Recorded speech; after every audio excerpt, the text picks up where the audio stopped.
तो सुनाने लगे, यूं कहा करते हो कि मेरी कमर की तो न बना ली ढोलक, और पीछे से ऐसी आवाज आ रही कानों में कि जैसे कोई गंधर्व गा रहा है।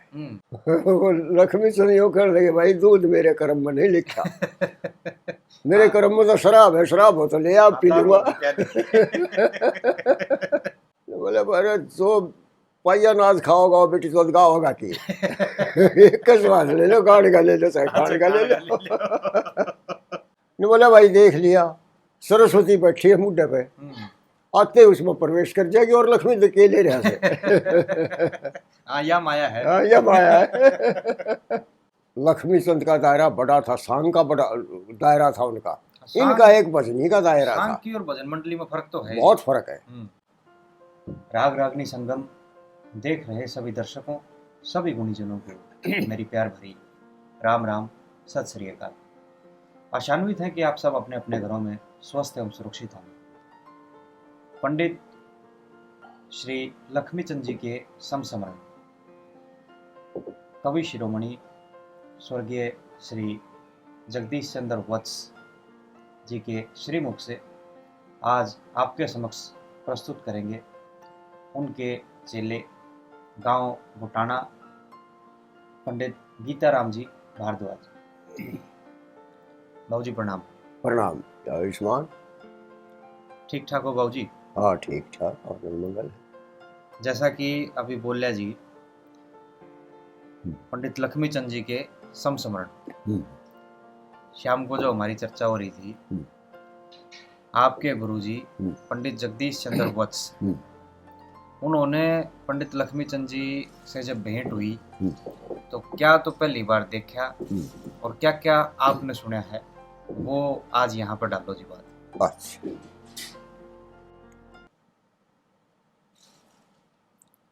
जब तब तक ये जगदीश जी लक्ष्मीचंद को जानते नहीं थे। एक नया साइकिल दिल्ली से बंधवा के ले आए थे, ये साइकिल पर ही आ रहे थे, सनबीम नाम हुआ करता उस साइकिल का। सनबीम। सनबीम। तो जगदीश जी खुद बताया करते, मुरथल अड्डे पर जब आ लिए तो दो आदमी खड़े देखे, उनने एक तो जगदीश जी की जान का था, दूसरे के बारे में वो अपरिचित थे। तो साइकिल से उतर के और वो जिसको जाने थे उसको नमस्ते करा और उस दूसरे आदमी के बारे में पूछा कि ये कौन है, कि ये पंडित लक्ष्मीचंद है। उसने उन्होंने बताई, वो लक्ष्मीचंद वहाँ मुरथल आ रहे थे। और फिर कहने लगेगा भाई इन्हें जाना है पानीपत, और बस कोई आ नहीं रही, क्यों उस समय तो बस कोई एक आध चलिया करती बहुत देर से। अगर भाई तू थोड़ी दूर इनको साइकिल पर बिठा के ले जाओ, पीछे से जब बस आवे तो उस समय इनको उतार देना, ये बस में बैठ जाएंगे। हाँ, बस रुकवा दियो आते। तो अब लक्ष्मीचंद का नाम सुन के और वत्स जी बड़े खुश हुए और पीछे वो कैरियर ले रहे थे उस पर बिठा लिया उसको। कुछ देर तो गुमसुम चले गए, क्योंकि वो तो अजनबी थे आपस में। फिर लक्ष्मीचंद कहने लगे कि भाई छोरे कुछ सुनन न जी करे से। वो नहीं बोले जी मैं तो घनी बार का सोच रहा सो कि मैं सुनाओ, फिर मेरा कहने की हिम्मत कौन थी, क्या नहीं जगह। तो सुनाने लगे, यूं कहा करते हो कि मेरी कमर की तो न बना ली ढोलक, और पीछे से ऐसी आवाज आ रही कानों में कि जैसे कोई गंधर्व गा रहा है। गाना सुनाते गए और साइकिल में चलाता रहा। कुछ देर के बाद बस आ गई। कहने लगे भाई अब बस आ गई और मैं बस में जाऊंगा, तो उतार दे बोले। तो जगदीश जी यूँ कहने लगे, उन्हें स्वाद आ गया। बोले ये तो तू इस समय बैठा रहे, साइकिल पे ले चलूंगा तो जी। तो धुर पानीपत तक वो पीछे साइकिल पे बिठा के ले आए। पानीपत में बड़े कर लगे, उसका नाम तो मैं भूल गया, ढाबे वाले का। वो बताया करते जगदीश जी कि भाई उस ढाबे पर चलना। तो वहाँ चले गए दोनों उस ढाबे पर। जाते ही पंडित लक्ष्मीचंद ने उसको आदेश दिया कि भाई 2 गिलास दूध बढ़ा कर लिया जल्दी। वो ढाबे वाला 2 गिलास दूध बना लिया, जाके मेज पर रख दिया। तो लक्ष्मी चंद कहने लगे जगदीश जी को कि पियो भाई। 1 गिलास उठा के उसने दूध पी लिया जगदीश जी ने। तो फिर लक्ष्मी चंद से कहने लगे तो आप तो पियो। वो लक्ष्मी चंद यूँ कहने लगे भाई दूध मेरे कर्म में नहीं लिखा, मेरे कर्म में तो शराब है, शराब हो तो ले आप पी लूंगा। ये तेरे लिए ही बनवाया है, इतनी दूर से तू इतनी वो इतना परिश्रम करके हिम्मत करके ले आया, तेरे लिए। तो दूसरा गिलास भी उन्होंने ही पिया। यूँ बताया करते हो। अच्छा, ये तो पहली मुलाकात थी। ये पहली मुलाकात थी जी। फिर आते जाते रहे। अच्छा, अपने बारे में फिर पंडित जी ने बताया कि जी मैं भी कुछ लिखा करूं, गाया करूं? ना, उन्होंने नहीं बताया। अच्छा, ये तो बाद में फिर पता चला उनको कि ये भी मिलते रहे, फिर मिलते रहे। जो तो एक बार छछड़ाने सांग हो कराया था लक्ष्मी, और जगदीश जी के पिताजी तो थे वो बड़े विद्वान पंडित थे। सुबह सुबह जब तो बाहर घूमने के लिए जाया करते, शाम के टाइम पे वो जगदीश के पिता तो घूम के आवे थे, और लक्ष्मी घूमन जाता रास्ते में, वो राही उसी बन जाया अगर वहाँ सेठ फेट होगी उस राही पे। तो लक्ष्मी कहने लगा अपन जी रुकियो, जगदीश के पिताजी से। वो रुक गए। कहने लगे राम कितने हुए? लक्ष्मी ने पूछा उनसे। अच्छा, जाने थे जी दोनों आपस में? हाँ ना, वो तो कर संगी था वो तो। अच्छा अच्छा।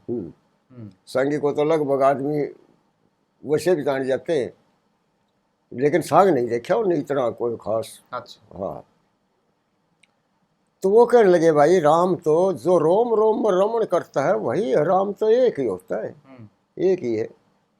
वो लक्ष्मी ने थोड़ा सा कटाक्ष कर दिया उनके ऊपर। ने बोला ये बांध लूंगा तेरी जीजी का बांस।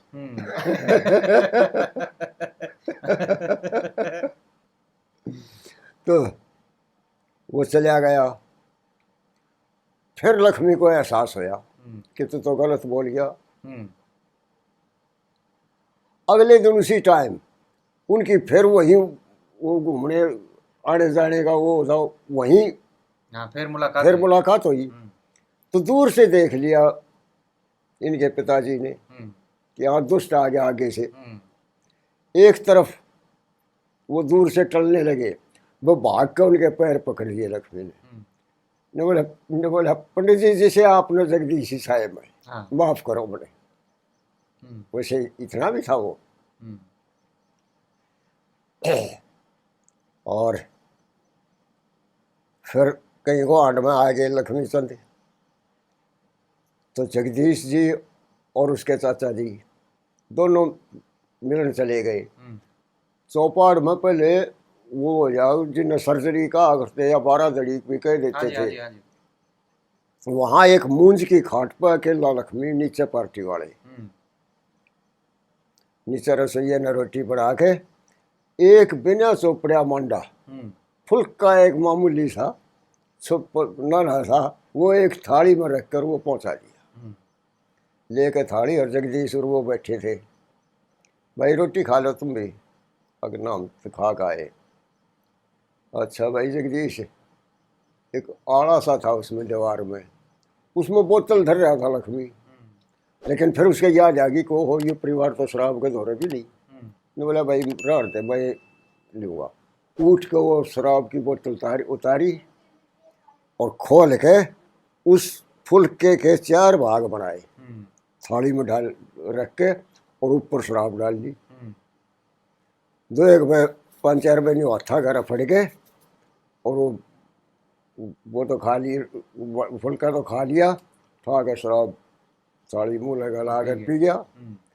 लक्ष्मी बोले बस हाथ धो लिए। फिर लक्ष्मी वो जगदीश जी बोले बस खा लिया तूने खाना इतनी खुराक से?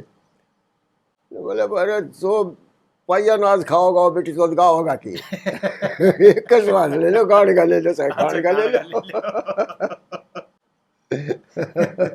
हाँ बात ठीक है जी। और फिर लक्ष्मीचंद के पास क्या था, एक साधु ने देखा, एक गांव में चले गए वो सांकर्ण, और वहाँ एक बाबा जी थे बड़े तपस्वी। अच्छा। वो जगदीश जी बताया करते।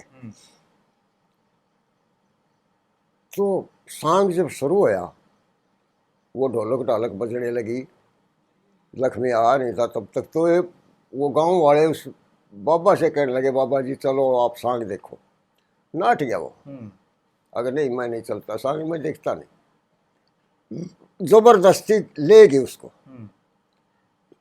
तो तख्त के ऊपर मुड्ढा रखा करते लक्ष्मीचंद के लिए, लेकिन लक्ष्मीचंद उस मुड्ढे पर कभी बैठे नहीं। नानी वो बता रहे थे हाँ। खड़े खड़े करे करते थे। जाते ही उस मुड्ढे के ऊपर अपना साफा धरा करते।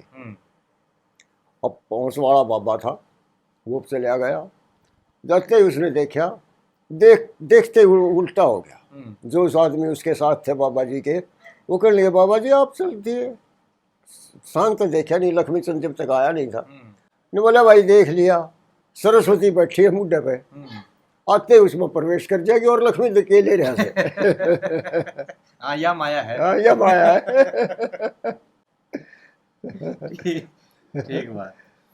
अच्छा, जो पंडित जी बताते होंगे जी कभी, कितना प्रेम था, कितने दिन में सेट फेट हो जाया करती दोनों की आपस में? यो जाक होती रहती थी। फिर तो आने जाने लग गए। एक बार एक रामायण का ग्रंथ चाहिए था लक्ष्मीचंद को, और जगदीश जी से मिल रहे थे। वो जगदीश जी से कहने लगे, भाई एक रामायण का ग्रंथ चाहिए। लक्ष्मीचंद की याददाश्त बहुत तेज थी। घर ऐसरैन के वो रामायण रखी थी। जगदीश कहने लगा, जी मैं ले आऊँगा घर दरी से रामायण। तो फिर सोचते ही बोले, ना भाई वो तो यहाँ गोरखपुर के छापे की है, बम्बई के छापे की चाहिए। अच्छा। हाँ घर पर देख लियो। हाँ घर पे उन्हें देख ली, किसी से पढ़वा कोई पढ़ रहा होगा, तो वो बम्बई के छापे की नहीं मिली कोई। यूँ उनका संपर्क होता रहा। याददाश्त बड़ी तेज थी उनकी। हाँ याददाश्त तेज थी। और क्या प्रसंग आप ध्यान में कर रहे थे? एक दो बात आपने और बताई थी। एक वो कह रहे थे जो नलका सांग करवाया था वहां जाटी में। हाँ हाँ। वो जाटी वाले यूँ बोले लक्ष्मीचंद से, आज तो नलका सांग भरते थे गाँव। बोले भाई नलका सांग गांव पर उठेगा नहीं, तो नहीं मानने गांव वाले। अगर ना नलका सांग कर, नलका सांग भर दिया। तो जिस वक्त दमयंती और नल जंगल में पहुंचे, लक्ष्मीचंद तो नल बने रहा था उस समय, और भूख से व्याकुल थे ही वो। तो तितर देख लिए उन्होंने, राजा नल ने। दमयंती से यूं कहने लगा कि तू पीछे को मुख फेर ले, और मैं अपनी धोती खोल के इन तितरा पर डालूंगा, ये इसके नीचे दब जाएगी। वो तो नाका नहीं लग रहे थे जी उस टाइम पर, जब वो नचित्रा ने घेरी थी आगे से। कथा में तो नहीं हुआ वो है।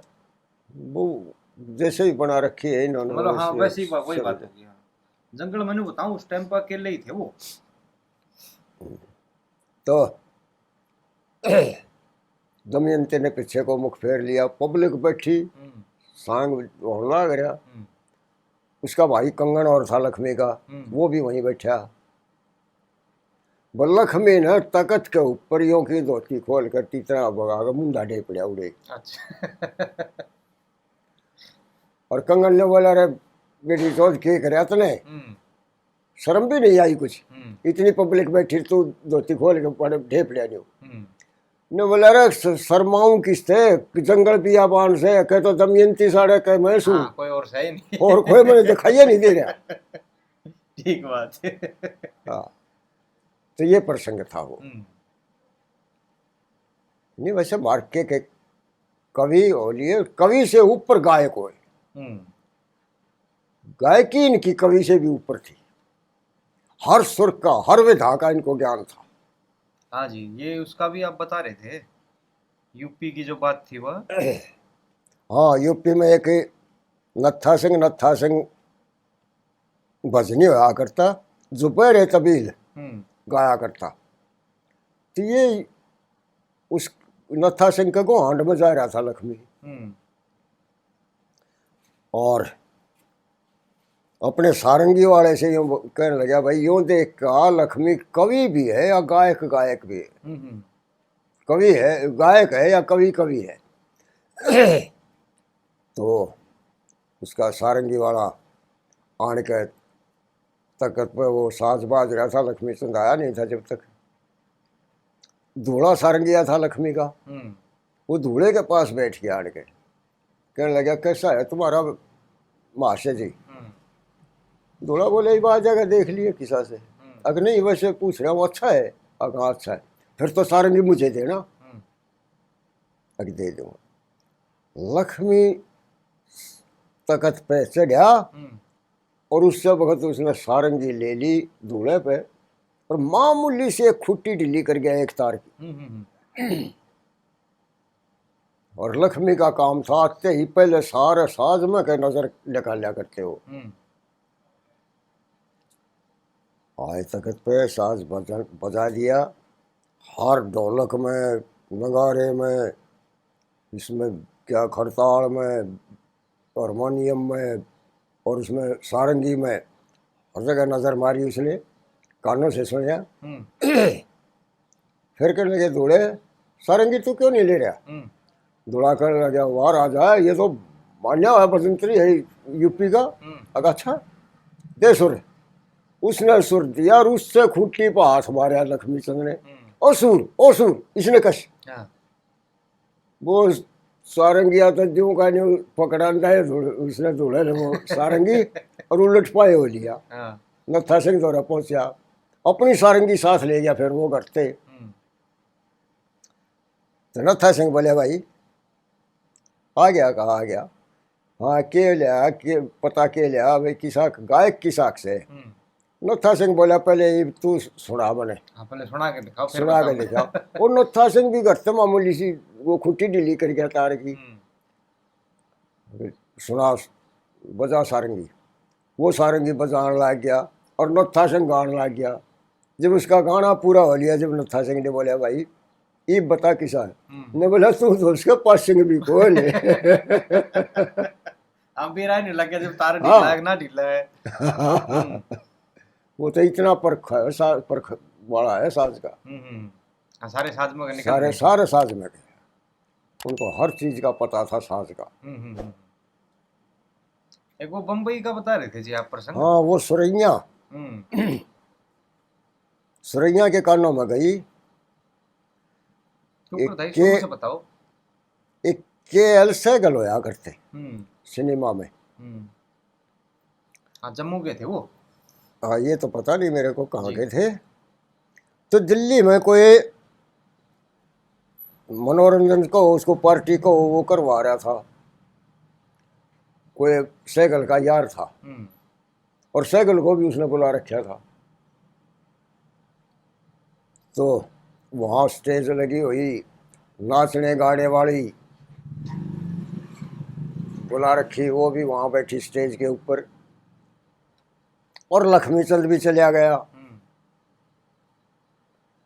लक्ष्मी चंद की और जिस आदमी की जान पहचान थी वो लेके गया लक्ष्मी चंद को वहाँ दिल्ली। वो भी बड़ा मान्य हुआ आदमी था जो इसको लेके गया। तो और तो बैठ के कुर्सियाँ पे ये उस स्टेज पर पड़ गया, दारू पिया करता, दारू का तो काम था, इसका नशा तो उतरने नहीं दिया कदे। बस उस स्टेज पर लेट गया था आगे। साज बज रहा, वो नाचने गाने वाली थी, उसकी तरफ पैर कर दिया लेटे लेटे ने। वो घुंघरू बांध रही थी, तो बोला ए मेरा पैर के बांध दिया। उसने बांध दिया उस पैर के एक, फिर दूसरा कर दिया, किसके भी बांध दे दूसरा। उसने दूसरा बांध दिया। साँझ बाज रहा था, बस फिर उठ के धोती बांधा करते वो, आधी धोती तो साड़ी की तरह से लपेटी और आधी सिर पे ओढ़ी, और उस वक्त नाचने लगा। क्यों कहे कमाल कर दिया, सैगल देखने लग रहा। तो सैगल ने ऐसा नाच कभी नहीं देखा किसी का, वहां भी नहीं देखा। और फिर एक लक्ष्मी चंद ने गजल सुनाई।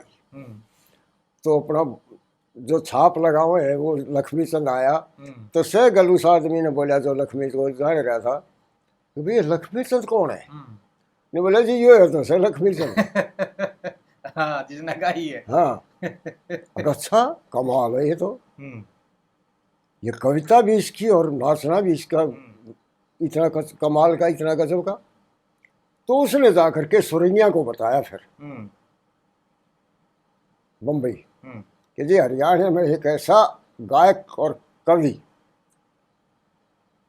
ऐसा है कि उसके मुकाबले में कोई नहीं। चिट्ठी विट्ठी चला करती जब, तो ये फोन तो अब चले हैं, पहले और कोई साधन नहीं था। हाँ, तार वाले फोन भी ना थे जब। हाँ वो भी नहीं थे। तो वहाँ से चिट्ठी डाली सुरैया ने, पंडित लक्ष्मी चंद के नाम के, पंडित जी एक बार आओ दिल्ली आओ, मेरे से मिल जाओ।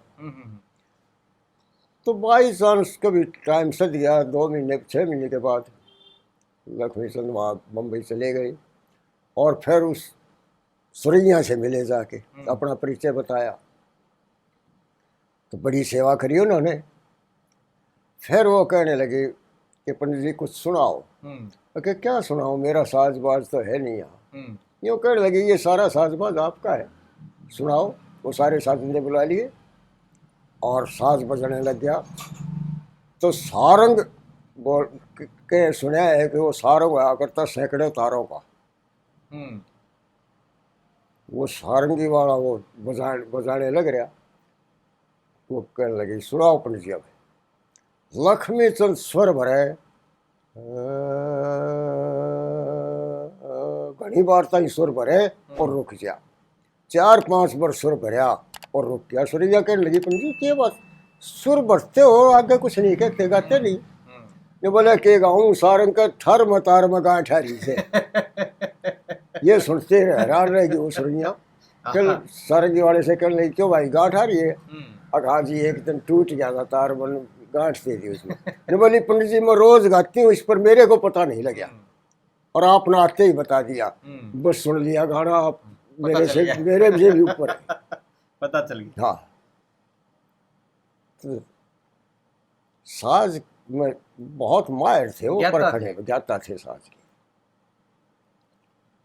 और कभी पंडित जी के कविताई के बारे में जी आपके गुरुजी ने जिक्र कराया हो, चलती बात को यूं बताया हो भाई इस प्रकार की कविताई थी या यहाँ ये चीज परखी, कोई ऐसी बात? न वो मेरे गुरुजी के पिताजी बताया करते कि जैसा समय होता वैसा ही राग गाते थे। वो एक आधी बसांग देख लिया करते, यूँ परहेज नहीं था उनके पिताजी को। कहीं जा रहे थे तो ये बोले भाई मैं वहाँ जा रहा था, ठीक सुबह के 4 बजे थे और उसने प्रभाती शुरू करी थी। वो है सुर लगाए उसने जो लगने चाहिए थे उस प्रभाती में, तो वक्त के राग गाते थे। ऐसी कला थी उनमें। मतलब जो बात जिस समय फिट बैठेगी हाँ वो उसी समय करनी, वो ये कला थी उनके अंदर, ये कला थी। और यही कारण है बाबूजी जो आज जनमानस तक इतना नाम पहुंच रहा है। हाँ हाँ मेरे हिसाब से ये कुछ वो कारण है जो वहां तक इस नाम को लेकर गए। हाँ नहीं तो कवि तो और भी बहुत हुए हैं, और भी बहुत हुए। खुद पंडित जगदीश चंद्र वत्स भी हुए हैं कवि। हाँ ये कवि हुए, माने हुए कवि हुए ये भी। प्रचार और प्रसार उतना नहीं हो पाया जितना होना चाहिए। हाँ पहली बात तो ये है इसलिए नहीं होया कि इनका दायरा छोटा रहा। लक्ष्मी चंद का दायरा बड़ा था, सांग का बड़ा दायरा था उनका, इनका एक भजनी का दायरा था। सांग की और भजन मंडली में फर्क तो है, बहुत फर्क है। दूसरे फिर इनके चेलों ने भी ऐसी कोशिश नहीं करी।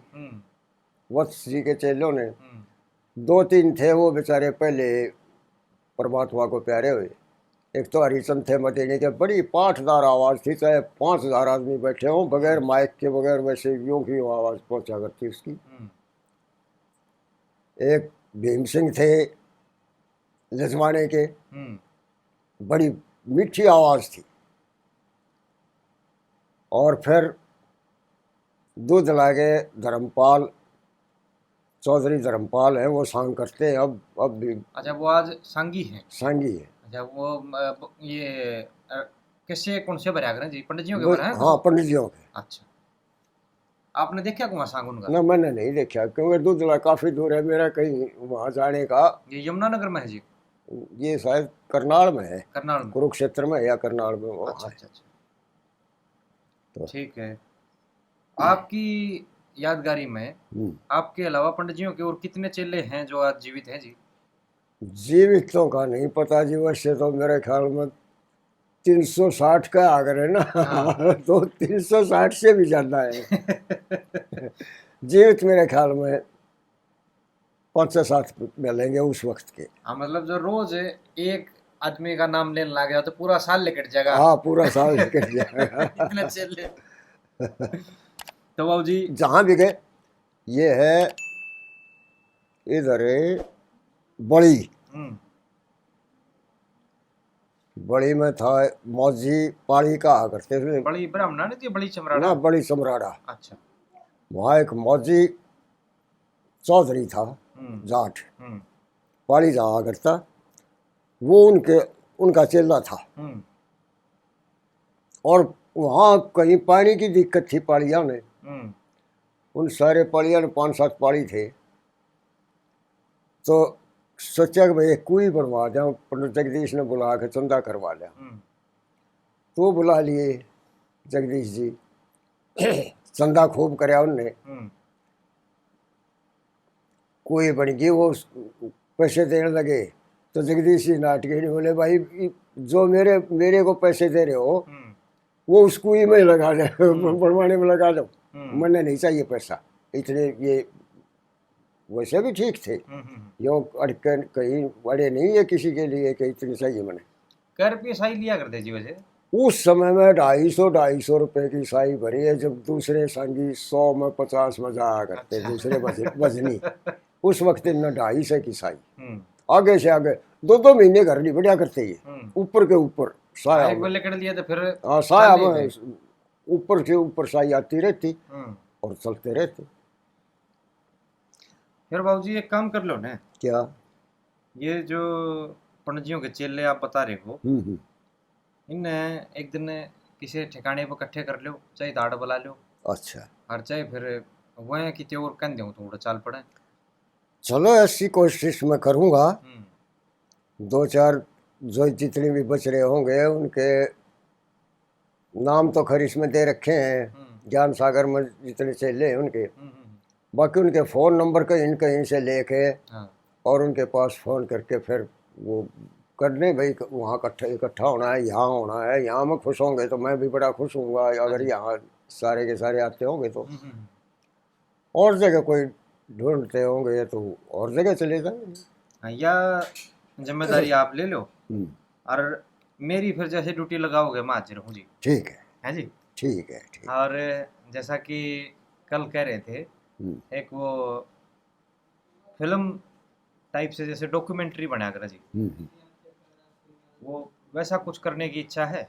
ऐसे में फिर पंडित जियों के बारे में आपके पास कुछ यादें हैं, कुछ जो दूसरे चेले हैं उनके पास भी हैं, तो बात लेकड़ेंगे और उनसे साक्षात्कार भी हो जाएगा जी। ठीक है। वो भी महान विभूति, एक महान कवि के महान चेले ही रहे हैं, तो कुछ न कुछ वहाँ से भी सीखने को मिलेगा। बिल्कुल। और ये करवाओ बाबूजी, ये हो जाएगा तो मेरा भी उद्धार हो जाएगा ऐसी महान विभूतियों से। चलो, ऐसा मैं कोशिश करूँगा कि कहीं से उनके फ़ोन मिल जाए, पता लग जाए भाई कोई कितने उसके चेले जीवित हैं, तो एक दिन इकट्ठा जरूर कर देंगे फिर। जी जी जी। तो ये थे जी सूर्य कवि पंडित लक्ष्मीचंद जी के समस्मरण आचरा निवासी कवि शिरोमणि स्वर्गीय पंडित जगदीश चंद्र वत्स जी के शब्दों में जो अभी बाबूजी ने आपके और हमारे समक्ष रखे हैं। आशान्वित हैं कि ये कुछ नई बातें इसमें से निकल कर आई हैं और अच्छी लगेंगी आपको। अच्छी लगें तो लाइक, शेयर और सब्सक्राइब करते रहिए। एक बार फिर से बाबूजी बड़ा समय दिया, उसके लिए मैं धन्यवादी हूँ। धन्यवाद आपका भी। और दर्शकों को राम राम, सत श्री अकाल।